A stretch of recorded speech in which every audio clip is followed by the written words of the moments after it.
এয়া আলু ৰুবলৈ জেগা উলিয়াই থৈছোঁ আৰু আলু পাৰি বনাবলৈ এয়া নাঙল।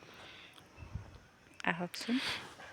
এয়া নাঙলেৰে পাতি বনালোঁ, এইখিনি দেখিছেনে বাৰু। আৰু এয়া বহুত জোৰ লাগিছে এনেকৈ নাঙলে পাতি বনাওঁতে। আৰু ৰ'দডালো কেনেকৈ ওলাইছে দেখিছেনে। আমি গাঁৱলীয়া মানুহ কৰি খাবই লাগিব, কাৰণ মানুহজনো ঘৰত নাথাকে। আৰু সময়ৰ খেতিখিনি যদি সময়তে কৰি নথওঁ খাবলৈ জানো পাম। ঘৰত কৰা খেতিকেইটাৰ নিচিনা কেতিয়াও নহয়। সেইকাৰণে আৰু কষ্ট হওক মষ্ট হওক আৰু কামত লাগি গৈছোঁ।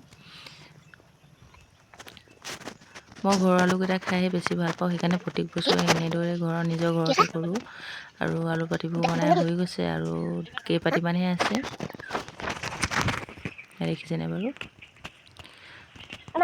গাঁতবোৰ আকৌ হাতেৰে অলপ দ কৰি দিম, তেতিয়া আলুবোৰ ভাল হ'ব। এয়া মোৰ আলু পচাই থৈছিলোঁ, এয়া বহুত ধুনীয়া ধুনীয়া শিপা মেলিছে, এয়া দেখিছেনে। আৰু আলু শিপা কিমান দীঘল দীঘলকৈ ওলাইছে দেখিছেনে। মই এসপ্তাহমানৰ আগতে আনি পচাই থৈ দিছিলোঁ।